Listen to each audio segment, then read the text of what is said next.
الحلقة دي معمولة علشان فعليا هنصطاد فيها الهاكرز، وانا ما بهزرش، بحيث ان اي حركة يعملوها، اي اداة يستخدموها، او اي امر، هنبقى احنا قاعدين وشايفينهم وهم فاكرين ان هم بيهكروا، بس هم ما بيهكروش ولا حاجة. ده احنا اللي مخترقينهم تقريبا. في حوالي 2015 الواحد اول ما بدأ يتعلم الهاكينج ويبقى عنده مهارات بقى، ويعني يعرف يخترق الالعاب والمواقع والدنيا دي كلها، كان لازم الاول تتدرب على بيئة وهمية او لاب بمعنى اصح، بحيث ان انت ما تجربش على سيرفرات الناس، يعني غير قانوني طبعا. المهم الكلام ده تقريبا في 2015 2014 كده. فالواحد طبعا زهق من كتر التعلم في اللي هي ايه الانفايرمنتس او البيئات اللي هي مقفوله دي، زي دي في دبليو اي وبي بوكس والمواقع او الانظمه اللي انت يعني ينفع تتدرب عليها من غير ما تضر حد. تمام. لكن في حاجتين لازم تعرفهم. الاولى ان الواحد بيزهق بسرعه، ومعروفه يعني، هي اصلا يعني دي حاجه معروفه كده، ان الهاكر بيزهق فعلا بسرعه. لازم تخليه دايما مشغول بحاجه. طب ما كانش في ايامها سي تي اف ولا مسابقات الهاكينج ولا الكلام ده كله خالص يعني. فالمهم الكلام ده بالظبط انا كان عندي تقريبا 15 سنه، فالواحد كان يعني ايه عاجلا ام اجلا لازم يجرب المهارات بتاعته دي بطريقه ايه ريسك شويه ومخاطره شويه. فمسكت احد المواقع او الشركات وحبيت ان انا اشوف قوة السكيورتي عندهم عاملة ازاي، او ان انت طبعا تهاك الحاجة دي. فاول حاجة الواحد بيعملها بيبدأ ان هو يجمع حاجة اسمها سب دومينز، او بيبدأ يجمع اللي هي الدومينات بتاعة المؤسسة دي او الشركة دي. يعني مثلا حاجة زي support.اسم الشركة دوت كوم، لوجين دوت اسم الشركة دوت كوم، على حسب بقى ايه الخدمات اللي هم بيقدموها وكمية الحاجات اللي عندهم. بتلاقي مواقع كتيرة ومتفرعة منهم يعني. فوكانت دايما القاعدة ايه، دايما تحاول ان انت تأتاك او تهاجم المواقع الفرعية وما تهاجمش الموقع الرئيسي، لانه في الاغلب الموقع الرئيسي مش هتلاقي فيه ثغرات، الموقع الرئيسي محمي يعني. انما المواقع الفرعيه دي بيبقى فيها ثغرات وبيبقى فيها مشاكل وحاجات زي كده. فالمهم في احد المواقع لفت انتباهي وقلت خلاص هبدا بالموقع ده او بالسب دومين ده، اعمل فحص اشوف الخدمات اللي موجوده. دايما انا كنت بركز على اللي هو الاف تي بي والاس اس اتش، يعني 3 4 خدمات بالكتير يعني. وفعلا الموقع ده او السيرفر ده رجع لي ان في خدمه الاف تي بي مفتوحه. الاف تي بي دي خدمه مشاركه ملفات، يعني الشركه بترفع عليها ملفات وكده وتقدر تحملها او ترفع يعني زي ما انت عايز. فلقيت الاف تي بي مفتوح او الخدمه موجوده يعني. فجربت شويه ادوات بتعمل حاجه اسمها بروت فورس او تخمن الباسوردات وكده يعني. والموضوع ما خدش وقت، 3 دقايق ايه تقريبا، دقيقه واحده لقيت وصلت اليوزر نيم وباسورد. الغريب في الموضوع ان اليوزر نيم والباسورد كانوا كلمه اف تي بي اف تي بي، اللي هو حاجه زي ادمن كده، يمكن ابسط منها كمان يعني. غريبه. المشكله ان الاداه مش بس قالت لي ان اف تي بي موجوده، ده كمان ادمن موجود، سبورت موجود يعني. ايا يكن اسم الاسم اللي تتخيله هتلاقيه شغال وموجود وبيسجل دخول. انا قلت يا إيه الناس الكريمه دي، فاهم اللي هو ايه الايميلات دي، الدنيا مفتوحه على الاخر يعني. دخلت اف تي بي ودخلت على السيرفر، فلقيت فعلا ملف او ملفات مضغوطه وبي دي افس واكسل شيتس، يعني في ملفات موجوده يعني. خير ربنا كتير. المهم حملت بعض من تلك الملفات وفكيت ضغطها على امل ان انا الاقي حاجه ترفع صلاحياتي اكتر، يعني مثلا تلاقي حساب خاص فعلا الادمن وتقدر تكنترول او تتحكم في السيرفر كله وكده يعني. وده هدفك النهائي، انك تاخد اقصى صلاحيه قدر الامكان. فلقيت ملف من الملفات المضغوطه اسمه باك اب وكلام من ده يعني. ففكيت ضغطه عادي جدا، لكن كل اللي كان فيه كان حاجات مش شغاله. حسيت ان هي بيانات نوعا ما مش هستفاد منها بحاجه. فسبت الاف تي بي خالص، قلت خلينا اشوف ايه الخدمات التانية اللي موجودة. والاقي خدمة التلنت كمان مفتوحة. التلنت دي خدمة بتخليك تتحكم في السيرفر بقى، يعني مش ملفات، لا انت بتتحكم فيه كاملا. وهي قديمة شوية، وكمان فكرتها ان ما فيهاش تشفير، يعني هي اصلا يعني عفى عليها الزمن يعني. فقلت حلو، خمن يا ابني اليوزر نيم والباسورد. واول يوزر نيم والباسورد يطلعوا لي اللي هو روت يعني. روت ده اللي هو يعني ايه زي ادمن برضه كده، بس على انظمه اللينكس. ده ايه اليوم ده، ايه الحظ السعيد ده. روت ده يا جماعه اعلى صلاحيه ممكن تتخيلها يعني، هو مفيش اعلى من كده. فيا نهار ابيض، خش يا ابني وشوف الدنيا. ادخل روت برضه احس ان انا ستيل صلاحياتي مقيده، ويعني هو زي مجرد يوزر نيم وباسورد وشغالين، بس مفيش صلاحيه روت، مفيش تحكم على السيرفر.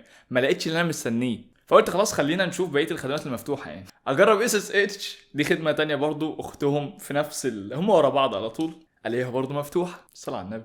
هنا بدأت أحس إن في حاجة غلط. يعني this doesn't make sense. المفروض ان دي شركة كبيرة، وفكرة ان انت تلاقي اف تي بي مفتوح ويشتغل معاك، و اس اس اتش مفتوح ويشتغل معاك، وتلنت مفتوح ويشتغل معاك، واي يوزر نيم وباسورد بتجربه بيدخل معاك هنا ادركت ان في حاجة غلط. ده مش مفترض يكون الوضع، واستنتجت ان مش انا اللي اخترقتهم، ده هما اللي سمحوا لي بكده. دي ما كانتش بيانات حقيقية موجودة على الأنظمة بتاعتهم، وإن أنا وصلت الأكسس وصلاحيات دخول وملفات، هم اللي عاملين النظام ده ومصمم عشان يصطادوا بيه الهاكرز. كانوا عارفين إن في شخص هيجي وهيخش ويحاول ويدور على ملفات وينفذ أوامر وكانوا فعلا مستنيينه. في اللحظة دي لما أدركت إن ده السيناريو وده الوضع، كمية بانيك وفزع مش طبيعي. إنه انت كده هتتجاب. اوكي، انا ما عملتش ضرر، يعني انت ما عملتش اي ضرر،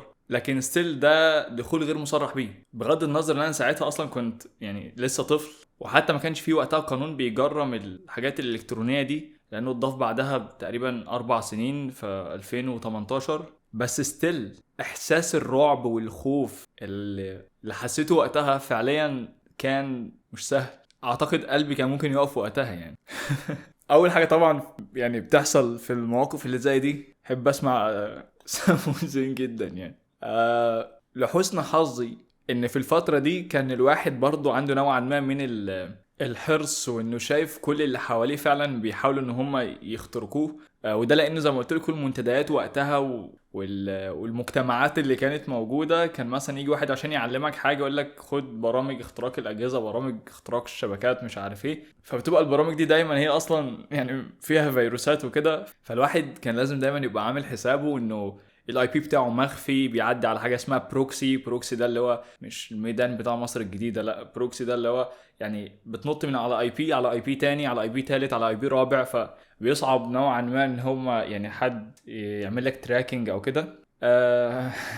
اصلا معظم مواقع البروكسيز دي حاليا لما رجعت ابص عليها لقيتها كلها اتقفلت، لان طبعا كانت بتستخدم في جرائم الكترونيه وحاجات بشعه بقى. مش المهم، فحسن حظي يعني وقتها انه كان في البروكسي ده كان شغال. بس ستيل انت اترعبت علشان الموضوع طلع عكسي عليك انت، وانا ما كنتش اعرف ان في اصلا حاجه زي كده موجوده يعني. فلما دورت على الموضوع اكتشفت ان دي تكنولوجيا او حاجه اسمها هاني بوت، او زي ما بيسموها مصيادة العسل. هو اسم غريب شوية، بس ليه علاقة بانه ملوش علاقة. دور انت على اسمه وبقول لي في التعليقات ليه سموها بهاني بوت. فهاني بوت ده هو نظام وهمي. يعني وهمي، مش في امير، انا قصدي هو نظام مصمم عشان يصطادوا بيه الهاكرز. فعليا النظام ده معمول بحيث ان مفيش اي موظف او اي حد شغال في الشركة دي يلمس السيرفر ده اصلا. مش معمول اساسا ان في بني ادم يعني يتعامل معاه باي طريقه او باخرى، يعني لا ادمنز ولا غيره. وبيتساب فيه ثغرات عمدا، بتتساب فيه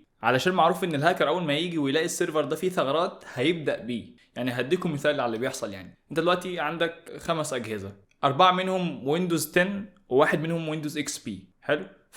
فطبيعي اول حاجه تبدا حتى او تحاول ان انت تفكر انك تخترقها هي الويندوز الاكس بي، لانك عارف انه اكيد ده الاضعف واكيد الى. فهو بتبقى نفس الستايل كده بالظبط، بيفتح لك كل المنافذ وكل الخدمات اللي انت ممكن يعني كهاكر حتى تفكر فيها، ويسيبها لك مفتوحه. فانت لما تخش وتلاقي خير ربنا كتير بقى فاهم، وتلاقي البورتات والمنافذ دي كلها، فتبدا تخترق الجهاز ده. واللي انت ما تعرفوش ان هو فعلا متساب عمدا، ان هو المشاكل دي كلها. واختراقه مش هيأثر على الشركة بحاجة أبدا، بالعكس. يعني ده انت كل حركة بتعملها، كل كبيرة وصغيرة، كل تفاعل ولو تافه مع الهاني بوت ده بيتسجل، وفي ناس قاعدة بتراقب الحاجات اللي انت بتعملها، الأوامر اللي بتنفذها، الأدوات اللي بتستخدمها، والأكواد وأي حاجة ممكن تتخيلها. فلو انت جيت في يوم من الأيام بتست على حاجة ولقيت الحاجة اللي قدامك دي doesn't make sense، وانه مستحيل المنافذ والخدمات دي كلها تبقى موجودة، واعرف ان ده فخ وابعد عنه يعني. فالنهاردة ان شاء الله هوريك ازاي تبني الهاني بوت ده من الصفر. كل حاجة اعملها معاك، ووريك الداشبورد ونحط المصايد بنفسنا والكلام ده كله يعني. فالحلقة دي معمولة علشان فعليا هنصطاد فيها الهاكرز، وانا ما بهزرش، بحيث ان اي حركة يعملوها، اي اداة يستخدموها، او اي امر، هنبقى احنا قاعدين وشايفينهم وهم فاكرين ان هم بيهكروا، بس هم ما بيهكروش ولا حاجة، ده احنا اللي مخترقينهم تقريبا.